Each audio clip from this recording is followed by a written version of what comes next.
Welcome to the Property Pendulum, brought to you by Domain and Fear and Greed, the podcast that tells you which way the property market is going to swing and how to make the most of it. I'm Michael Thompson, and I'm joined by Alice Stolz, National Property Editor at Domain and one of Australia's foremost experts on all things real estate, known to audiences, of course, right around the country for her work on Nine, including The Block. Hello, Alice. Hello, Michael. Alice, I'm talking about a topic that I love talking about: renovations. I don't like doing them because I'm completely hopeless when it comes to actually doing anything kind of physical or practical, but I love to talk about it. And the big question that we are hoping to answer today is how much you should spend on your renovation. Is this something that changes depending on kind of whether you are renovating for yourself to live in a property, or if you are renovating to sell the property quite quickly, or I suppose a third category of kind of whether you're renovating to hold onto this property as a long-term investment? Does the price that you should be willing to spend vary? It changes it a lot, thinking about how you're going to use that property. So I think if you are going to make an investment property out of it, really you're wanting to ensure you're renovating in a way that is done, to sort of ensure hard wearing and good quality finishes, for example. If you're wanting to sort of flip the property and sell it soon after, if you're sort of that sort of investor who's tarshing it up, reconfiguring it all and then selling it, that's another way, because really then those sort of people, when they're renovating and doing it, sort of to make it quite aesthetically pleasing for the moment.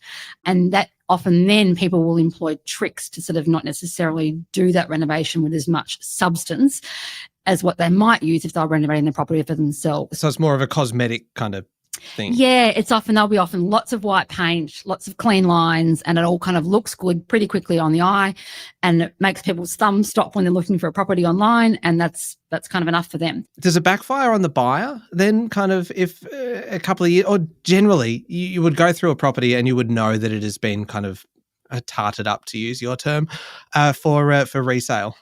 Well, Michael, that's why when you're an astute buyer, you do your research, because in your due diligence, you'll have that property inspection report done, and they'll be the ones that are like, they've literally just painted over the cracks in the walls and we can see the house is shifting or whatnot. So that is exactly why you have to peel back the layers when it comes to buying a property, so you don't fall for those tricks. Okay. So yes, the buyer, it will catch up with the buyer eventually. Third of all is that idea of people are renovating for themselves. Now that's when things get tricky, because of course many of us can justify anything when it comes to thinking, oh gosh, if I had that beautiful, swish oven, I could be a gourmet chef. I could really live my best life and suddenly be Nigella Lawson in the kitchen. So that's what people are thinking about. Yeah. So you need to ensure that you're aware of, if you're renovating for yourself, how long you'll be in that house for, how long it has to last you and your family or your situation. And then when it comes to selling it, how will it be sort of received in the market? Are there certain rooms within a house that are going to give you more bang for your buck? I'm thinking, and I might be wrong here, one thing that you'll learn quite quickly about me, Alice, is that I like to make a lot of assumptions, and then generally they're about 50% wrong. But the kitchen and the bathroom, to me, are two rooms that when you are scrolling through listings, right, that they stand out because they can either look fantastic or they can really, really, really date a property. So your instinct there is basically correct, because if you buy a place and the kitchen needs fixing, that's going to be the most expensive area of the house to renovate. And then second of all will be the bathroom. So they're costly areas, and they're also the most high use areas of any house. Can I get any kind of ballpark figures from you? Kind of a kitchen, for instance. Is there anywhere, can you give me some indication of what that would cost? And this is self-interest really now governing this, because that would be the number one thing that we would renovate in our house. Yeah. I've got my pen out. I'm ready to take notes here. Are you ready? You might want to sit down. You want to sit down for the price, Michael. How many zeros am I adding to this? Go on. Look, a kitchen renovation rule of thumb is that sort of around the pandemic period, we were seeing around $30,000 for a kitchen renovation. However, we do know that prices have gone up and up and up. And even though they are now stabilising in the renovating market, they have still stayed there. So the rule of thumb really today is $30,000 to $40,000. However, the good news is there are very clever ways to upgrade a kitchen that needn't cost that much. What that means is retaining the carcass of the cupboards, for example, and just updating the bench tops and the splashback and the outside of the cupboard. So if you did that, your kitchen would look completely different, but everything would fundamentally remain in the same spot. So when you're looking at a property or you're looking to renovate yourself, understand the compromise that you may or may not have to make when it comes to renovating. Because if you are on an incredibly tight budget, perhaps just doing the bench tops and the cupboards and putting lovely new handles on is the most efficient way to do it. And that will probably cost you around $10,000, which is a lot less than doing a whole kitchen in itself. And that would deliver you both kind of a better environment to live in and also increase the value then kind of further down the track. Is there a rule of thumb for kind of how much of a return you would want to see on your investment? So say if you were to spend, let's go with the upper end of that guide, say $40,000, would you expect it to deliver an $80,000 kind of bump when you're selling your place? Like, is it a 2-for-1 deal here? That is the ideal way you should be looking at it. For every dollar you invest, you get $2 back. That is the ideal way of looking at it. Okay. However, as with anything with property, I think it can be quite subjective. Oh, so you're not saying there's variables here. Goodness me, what a surprise.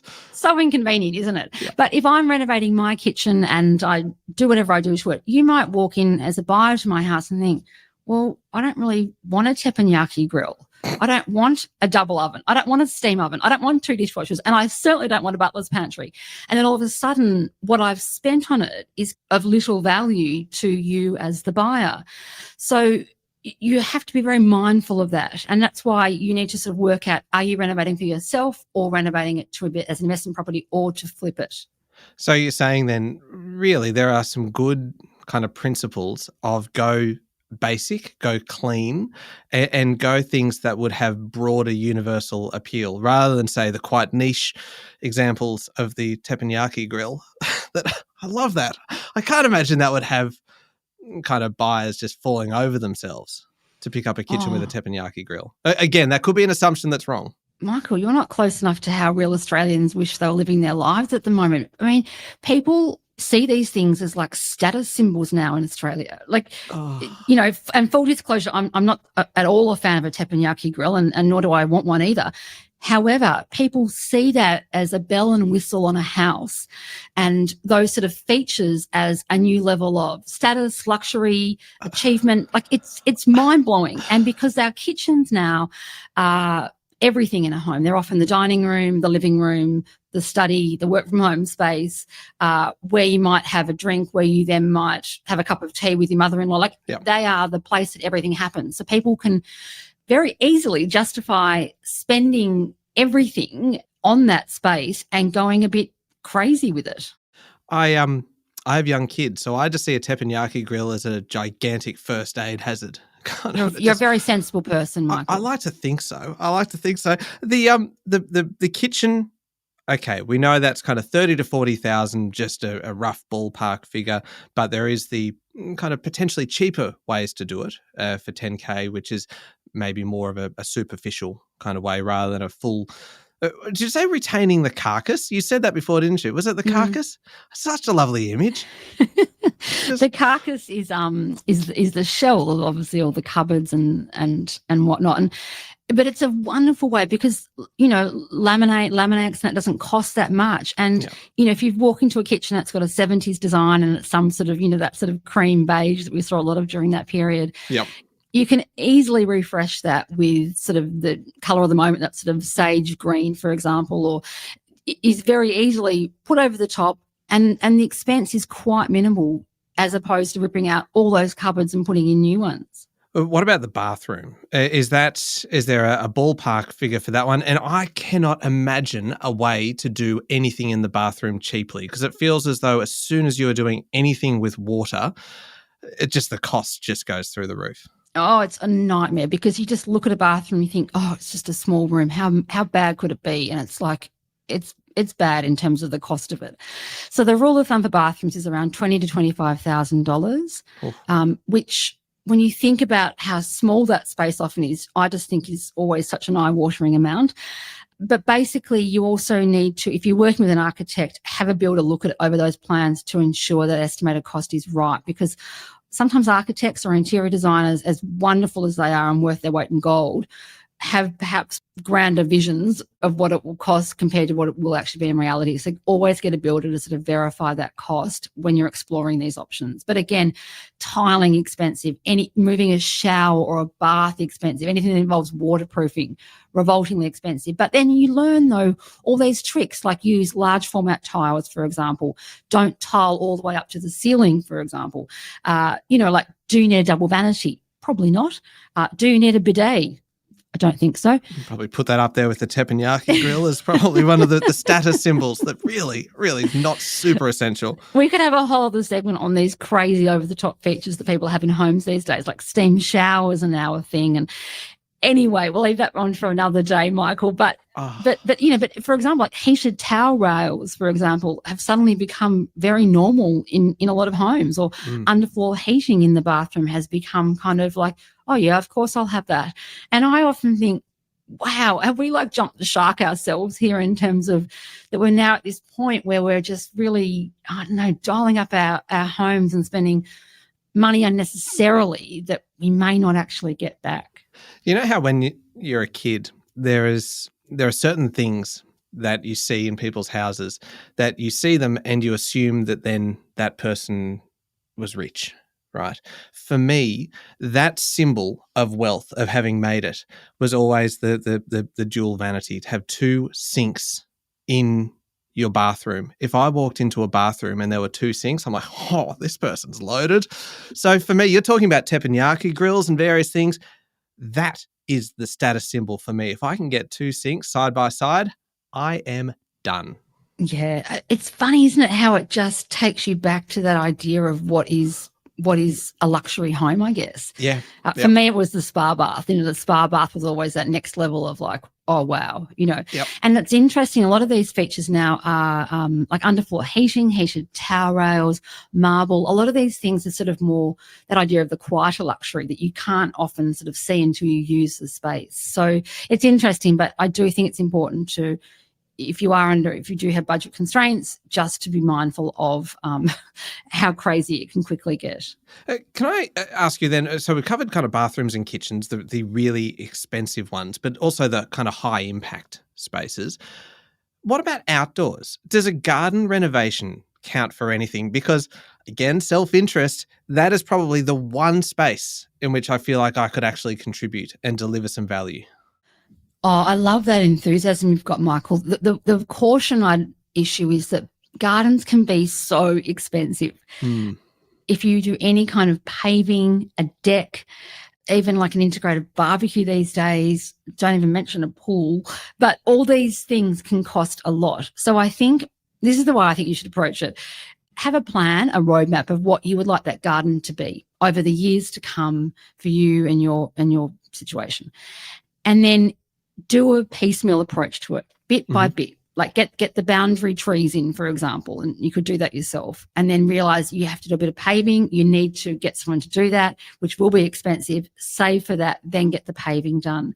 But if you have that sort of architecture of the garden in place, it makes it a lot easier to just do a garden bit by bit, because that's the benefit of a garden. You can do it slowly, unlike a house renovation, which is kind of hard to endure if you're doing one room year by year.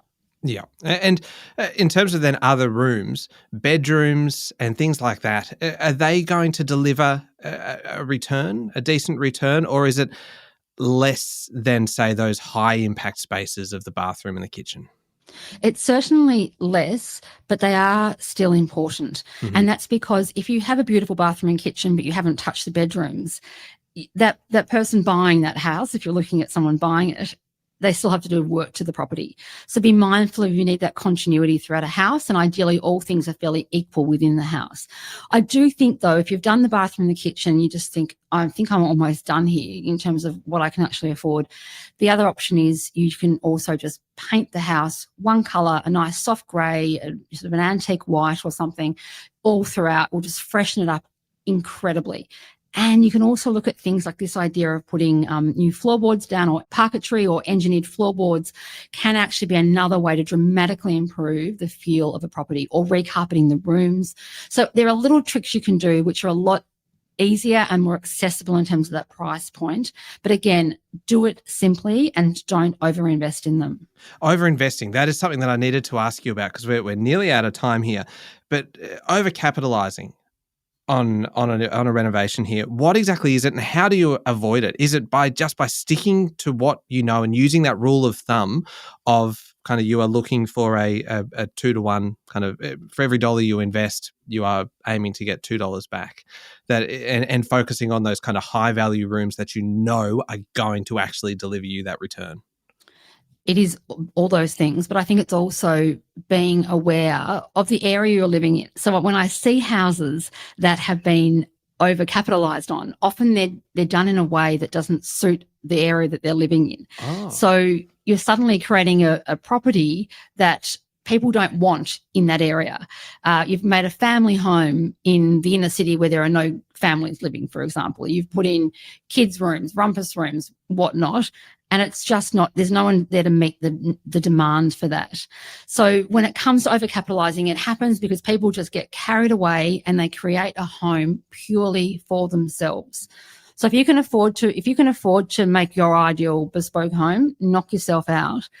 However, be aware that when it comes to selling, you may not make that money back when it comes to transferring the title to someone else, purely because you've created something that basically no one else wants. And that's the issue when you're renovating it. Even if you're not going to sell anytime soon, ensuring that you're not overcapitalising in the long run. So really, you need to take a step back and you need to look at the bigger picture of the overall suburb and not get so caught up in just what you're doing for each individual room. You actually need to take a broader look, almost a suburb-wide approach.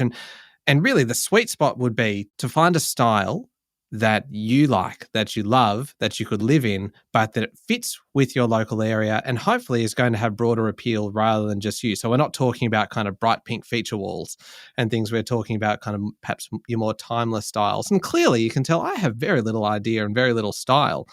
So it's a bit rich for me to talk about timeless styles. I would be entirely relying on other people's advice for this. That is exactly right. Should I confess that I actually have a pink kitchen? Now, Mike, you've just lost all faith in me, haven't you? But I think no. Oh dear. I think it's important to ensure that you can do crazy things like that. However, you have to go into it knowing that if I sell, I may need to twist things around a bit. We see this actually happen on the block a bit. Like often they'll make houses that aren't child friendly, even though they've got 5 bedrooms. And you think, well, if you've got a 5-bedroom house, no really younger person without kids will probably want a place like that. So it's just important to think about who that buyer will eventually be and will it suit the needs of that person. That is a fantastic guide to renovations.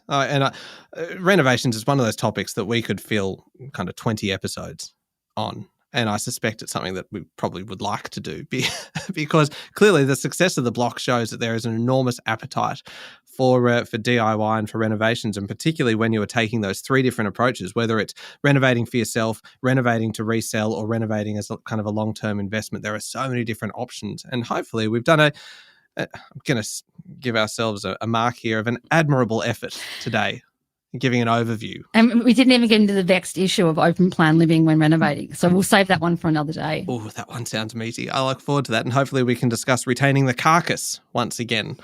That's a meaty topic all of its own. Thank you very much, Alice. Thank you, Michael. That was real estate expert Alice Stolz, national property editor at Domain, and I'm Michael Thompson. Make sure you're following the podcast, and we'll be back next week with another episode of The Property Pendulum, brought to you by Domain and Fear and Greed, the podcast that tells you which way the property market is going to swing and how to make the most of it.